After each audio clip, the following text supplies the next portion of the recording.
Welcome to the Successful Nonprofits Podcast. I'm your host, Dolph Goldenberg, and friends. This is an episode you will not want to miss. We are going to be talking with Maura McDaniel about the power of volunteer fundraisers. Because friends, let's face it, every board member and staff leader with a nonprofit has heard the importance of volunteers in fundraising. For staff leaders, however, it is often daunting to find these volunteers. And honestly, even when it's our board members and there's an expectation that they're going to be soliciting, it so often feels really scary for those volunteer board members. They're like, oh, I don't know if I can do this. And we as staff members, it's incumbent on us to help them grow and move past that. So Maura McDaniel, I first met when I was serving as the interim executive director of an organization. Her spouse was a board member where I was the interim. And I'll share with you, Maura was looking for a meaningful project to get involved in. And, we've all been that executive director or that interim where a board member's spouse says, oh, I'm looking for a project. I really want to sink my teeth into it. And you think, oh, okay, I'm hoping this turns out well, but sometimes this might create even more work for me as I am trying to figure out things that this volunteer can do to quote unquote keep a board member happy.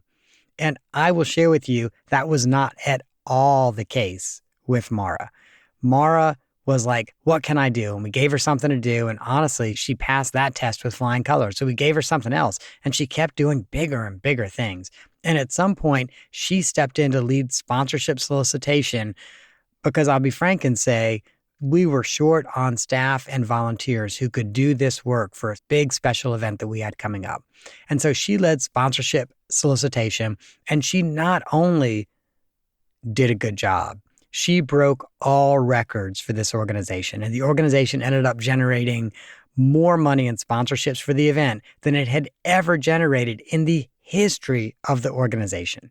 And that is why I am so excited to have this conversation with Maura, because we are going to really be talking about, frankly, how unscary it can be once you get used to becoming a volunteer solicitor. And also looking at this from the volunteer perspective, how we all in our organizations can help equip volunteers, support volunteers, and help them be amazing fundraisers. Hey, Maura, welcome to the podcast. Hi, Dolph. Thank you. I'm happy to be here. Now, I want to start with a handful of questions, Maura, and I know I normally don't do rapid fire questions. We're going to do these rapid fire. Total, how much did the event raise in sponsorships the year you were soliciting? $235,500. Whoa, $235,500. And what was the most it had ever raised in sponsorships before then? I was told a little less than $145,000. Wow. So like about $100,000 increase in 1 year. Yeah, about 90. Wow. And a huge percentage, like 90,000 over 140,000 is a huge percentage. So now I've got some more questions for you. Did you have a lot of experience in fundraising? No, not at all. See, it's funny because I often have volunteer board members who say, well, I have no experience in fundraising. I can't raise money. Now, volunteer board members will also often say to me, well, I don't know any rich people. So I don't know anyone who I could ask for money. Do you know a lot of rich people? Not particularly, no. Wait a minute. Okay, hold on. So when I ask board members to go out and get sponsorships, there's always some number of board members who will say, well, I don't have good connections in the corporate community. You must be in the C-suite in a Fortune 500 company that's located in Raleigh, are you? Not at all. Wait a minute. Well, do you have a lot of corporate connections? No. I would say that now I do. Yes, you sure do. I would agree with you 100% on that. So I have to say, and you can see, Maura, I'm smiling from ear to ear because this is what we hear from volunteer board members all the time. And also, by the way, sometimes from our staff members and sometimes ourselves, we'll say, well, I don't have good corporate connections. I don't know a lot of rich people. I've never asked anyone for money. So I'm curious, did you just start off not being scared at all and not having any concerns about starting to ask people for, it sounds like some big gifts, like $5,000, $10,000, $20,000 sponsorships? Yeah. No, when I started off, I definitely had some anxiety about asking people for that level of donation. And I mean, I will say that I started off doing some phone banking for lapsed donors, and that kind of eased me in a little bit because I just preparing myself for asking some of the largest donors, which I think were, more in the range of like 1,000 to, 2,500. Preparing myself mentally for that ask on the phone banking helped prepare myself for like, well, this is a corporation. 5,000, 10,000, 25,000 is not as big of an ask for a corporation as it is from an individual that I'm thinking about. So, Yeah. And so, Mark, can we stop there and talk about that phone banking a little bit?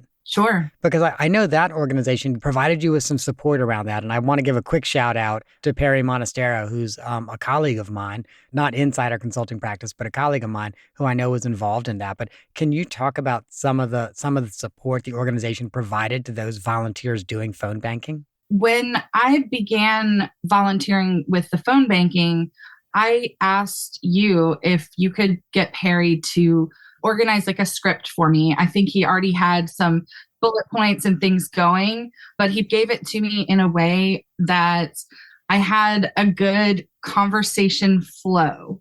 And that was really helpful for me just to have that to fall back on. And I will be honest, I think probably I only followed it 2% of the time, but it was helpful to have to fall back on if I was stumbling or struggling to keep the conversation going. If we can dive into that script a little bit, because I know you said that you only used it about 2% of the time, but my gut says you probably used it a lot the first few calls, right? Yes. And then what happened from there? I became more comfortable with the material and with the topics, and I became more comfortable with how people would respond to, what I was saying.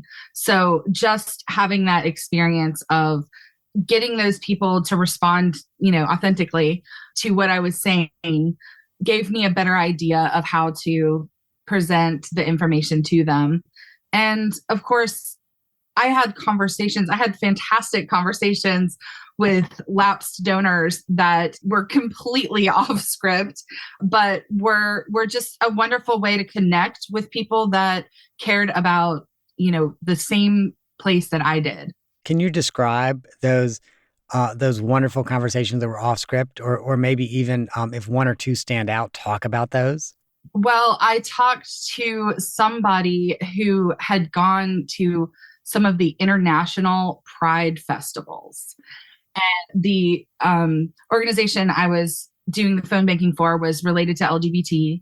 And this person was a little bit older than me and had gone to so many pride festivals all over the United States and had been in attendance at international pride festivals. And what he described to me was just an amazing, image. So I was so thrilled to hear about that and just hear about his journey and how he really learned to celebrate himself and his community. And it was beautiful. It was a beautiful story that he told me. And I mean, we probably talked for 10 minutes about all of his travels and all of his experiences. And that had nothing to do with the ask. It had nothing to do with, the kind of updates I was trying to get across or anything like that. It was just an aside, but it was an authentic connection. Wow, that's incredible. And so I'm really curious, roughly, if you remember, how many calls did it take for you to go from, oh, I'm feeling nervous, I don't feel like I know this that well, to you feeling, I got this. I'm ready to do more calls. I think maybe 5. I don't know. I got pretty comfortable pretty fast. And I stopped trying to follow the script. Like I said, it was a good tool to have as a backup. And I'm glad that I was able to go over it and kind of go through it in that conversation flow so that I could get that down. But then I kind of knew when to move to each different topic, and when to kind of do the ask. And that was, I think, the part that was the most nerve-wracking, is asking somebody to come back as a sponsor who had not, I think these lapsed sponsors had not donated anything in the prior like 2 to 3 years. So they were fairly lapsed. It wasn't just like a little while since they donated. Yeah. And real quick, and these were individuals, right? Like not companies that we're still talking about, right? These are individuals. Yes. Yeah. Sorry. I just wanted to be clear because I know we said sponsors and we're going to talk about the sponsorships in a minute. I just want to make sure our friends who are listening know. And so, as a volunteer and a volunteer who's done this very well, what advice do you have for other volunteers in that actual, you said the toughest part's the ask, in that ask? I think just finding a way to understand that if you care enough about the organization to donate your time, and that other people may care enough to donate their treasure. And, I mean, I think that everyone would do some combination of time, treasure, and talent is what I've heard the moniker. And so just recognizing that everybody wants to be involved in a different way. And especially, I mean, these weren't cold calls. These were people that had opened their pocketbook and donated before to the organization, believed in it at one point to do that. So it was just a matter of reconnecting. And this was all during the pandemic as well. So reconnecting during the pandemic, I would say, was a different experience. And I have done phone banking for recruiting volunteers before, not asking for donations. And finding the right timing was much more difficult during that. But during the pandemic, when people were mostly at home, the call success I had, I would say, was probably greater than usual because I was catching people at home and I was catching people with a few minutes to talk much more easily. However, the ask, it's just a matter of realizing that people want to be involved with an organization and want to support, whether it's with volunteering or money, donations, and, sharing anything that they have with the organization that they love. That is incredible. And again, you did that so well.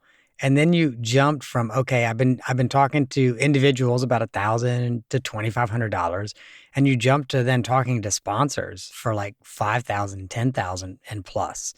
What was that transition like for you?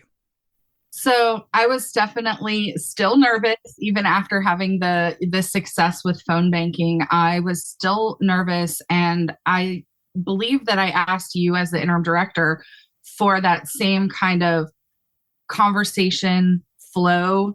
We didn't ever create a script or anything like that, but we talked about kind of the importance of each topic that we wanted to cover, such as just an update on the organization, first and foremost, like intros, update on the organization, and do all of that before getting to the ask.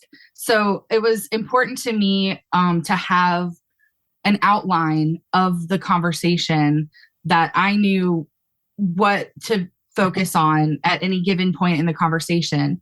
The other thing that I think was really fantastic that we did was to ask prior sponsors about feedback that they had for the organization before getting into any asking about current sponsorship opportunities, asking them about feedback from their prior experiences as sponsors, and then really listening to that feedback. And I think that I adapted my approach to some of the prior sponsors. I was approaching both prior sponsors as well as new sponsors in my time. So talking to prior sponsors was definitely different than talking to new sponsors for me. But talking to prior sponsors, I wanted to know what their experience was like in the past and what, if anything, could make that better. And a lot of what we heard was more connection throughout the entire year. People said to us, I don't want you to just come knocking once a year when you're fundraising for this event. I'd like to have more connection throughout the year. I think that was taken back to the board. And I think some real changes occurred from hearing that feedback. And we adapted our approach to getting that feedback and listening. And once you get a piece of feedback that is actionable, then expressing that to everyone else, I think was key as well. Because not everybody had that same feedback, but being able to say, we've heard from some other sponsors that this was something that they would like to see us improve on. And this is what we did. And this is how we're making changes to address that need. Yeah. And I will say one of the things that I valued so much and that you were willing to do these solicitations, Maura, and you were willing to ask that question, hey, what would you like to see different? Is that those corporate sponsors are willing to tell you things as a volunteer that they might not say to a staff member. And they might not even say to the board chair. And so like we got like a unvarnished feedback from sponsors because you were the person who was willing to have those conversations and make those solicitations. Yeah. Now I also know, and this is an area where I thought you were incredibly strong. I also know that you didn't just stop communicating with sponsors after they said yes. That's right.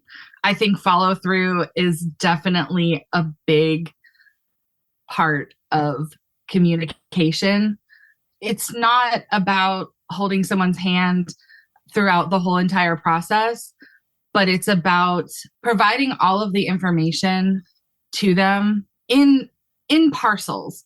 You can't overload somebody and just say, here's how we go from here. Here's everything you ever need to know.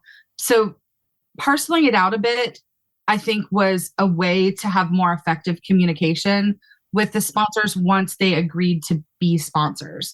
So after our first few meetings with sponsors and, getting some yeses, I developed my own email responses and, I was able to make sure I covered everything in each email, but I parceled it out into like 3 different parts so that I would say, well, here's what happens first. And this is what I need from you, in the next week or two. And then, and then once we have all that, we'll talk about this. And then I waited for them to respond and to ask their questions and do their thing so that my next email was more directed and personalized to what their specific questions were, and then had the next steps for them as well.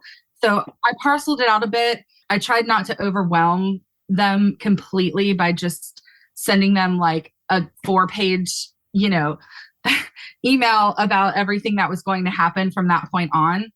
Doing it that way also just gave me more touch points and more interaction with people that we were trying to kind of revitalize the relationship they had with the organization, because things were difficult during the pandemic, and the particular event that we were fundraising for had not happened live in 2 years, I believe.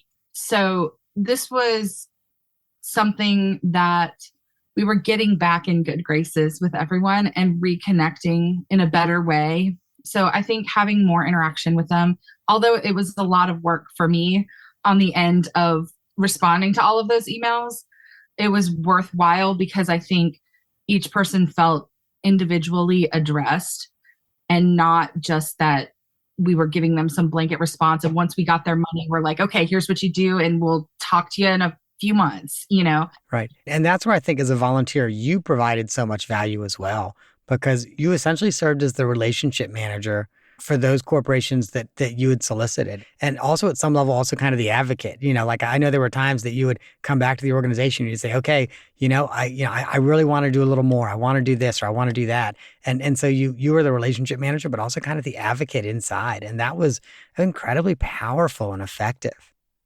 So I've got a handful of other questions on sponsorships and some of the things that you did. Because again, Maura, you did this so well and you just did this so effectively.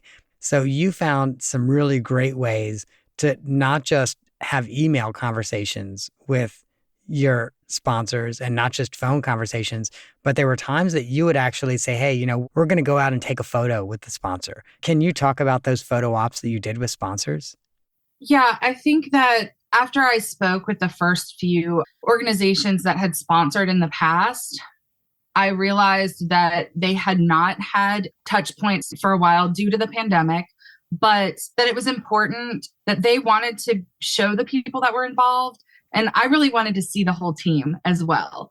And I wanted them to see our team of volunteers that was planning the event, as well as the staff members. So what I came up with was to just offer a photo op to any sponsor that wanted one, where we could arrange a date that we would send out a team of, staff and volunteers, and that they would have whoever on their end of the organization was involved in, that part of the corporate giving.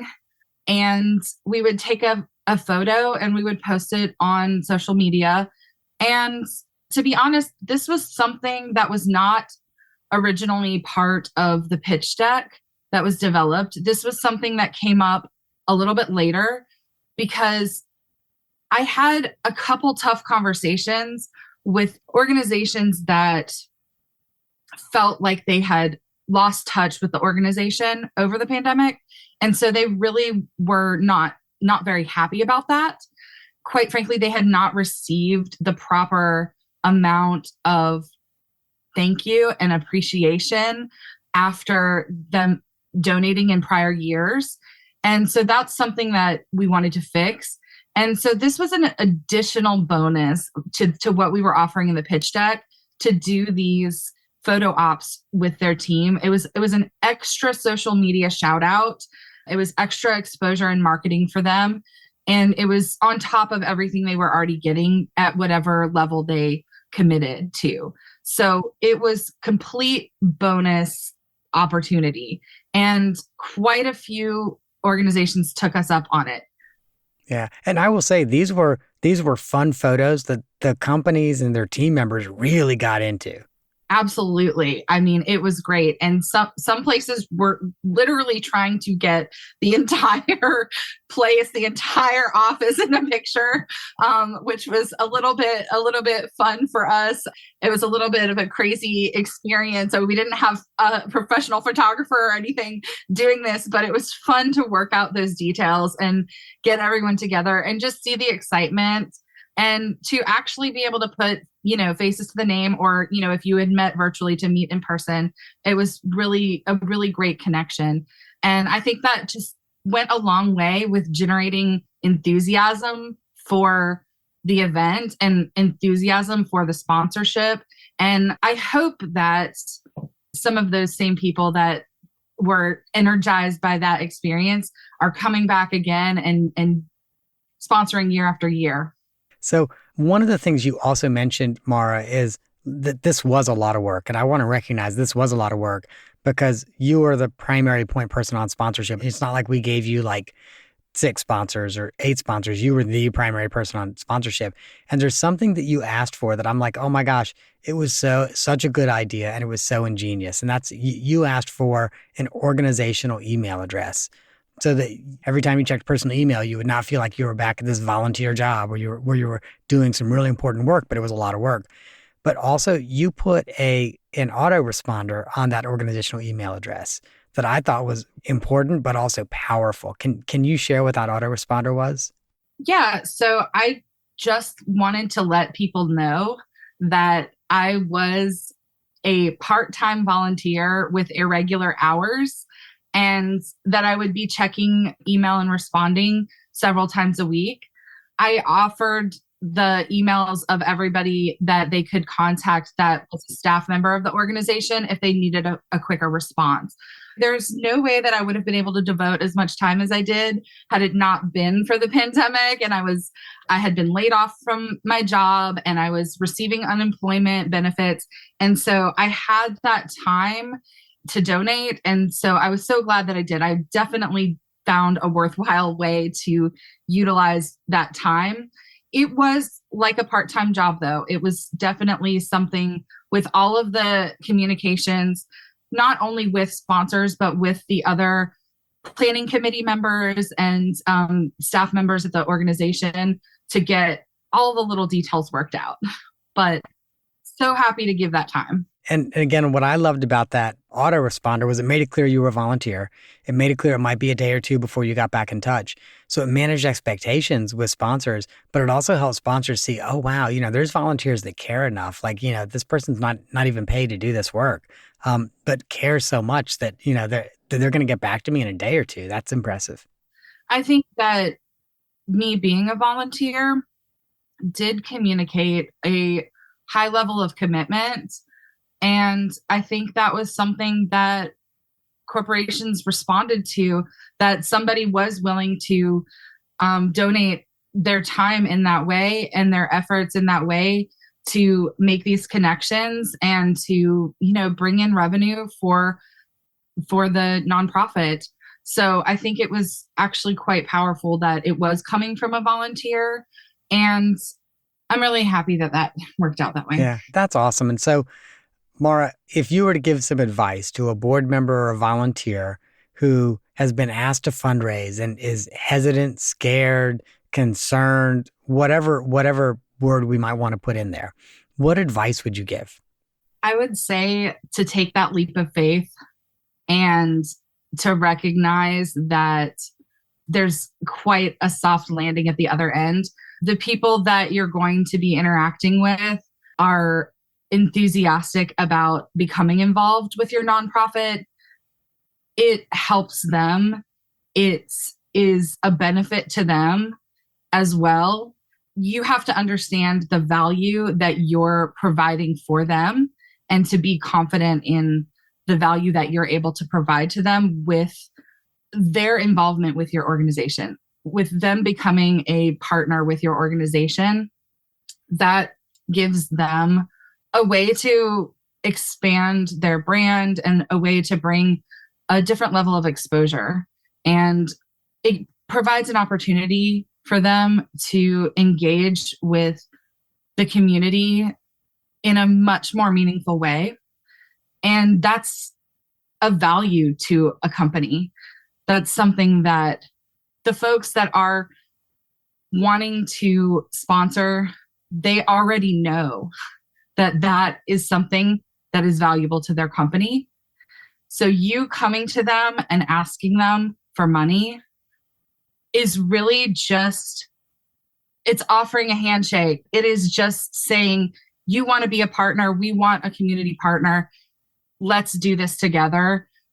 It's not scary. It's not intimidating.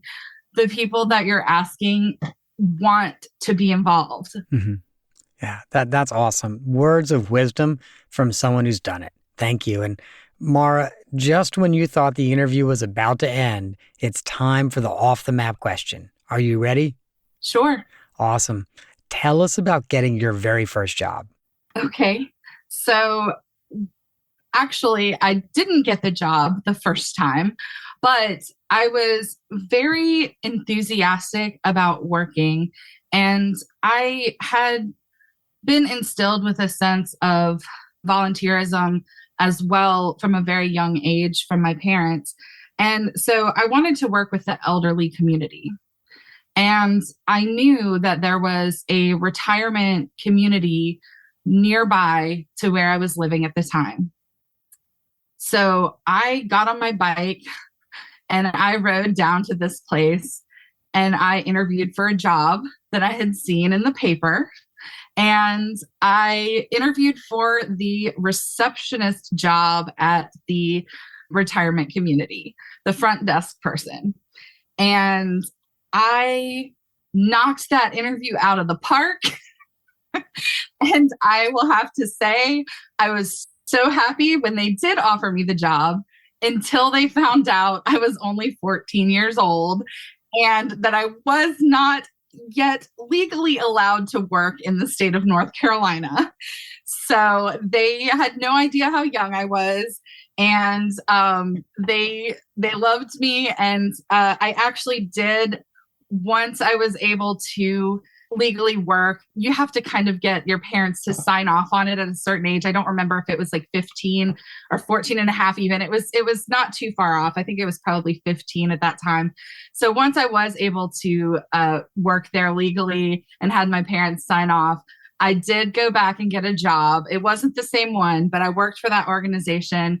And I mean, they remembered me, of course, a year or two later. So, yeah, but I thought that was hilarious. And I mean, of course, like I was just such an independent kid that I don't think my parents had any idea that I was like, I'm off to interview for a job. That's I just awesome. took the initiative. I wanted to be involved with the elderly community and I saw an opportunity to do it and I just went for it. And oh, to see their faces when they found out how old I was, because it was when I was filling out the paperwork after them hiring me after the interview that they found out my age. And I have to say, I can actually picture that where like someone looks at the paperwork and they're like, ooh, I need to go talk to someone. And they go back like, okay, this was a great candidate, but not old enough to work yet. I mean, I can 100% picture that. What an awesome story. Thank you, Maura. Absolutely.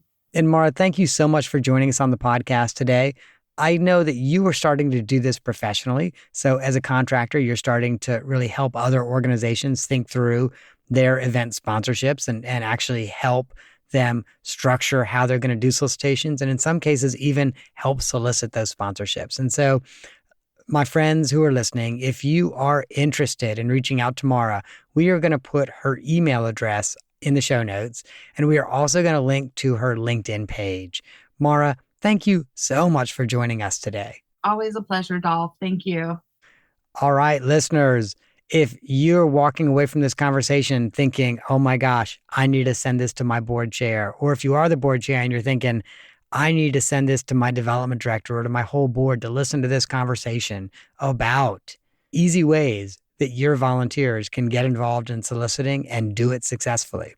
Well, there are two other episodes that I would recommend you think about.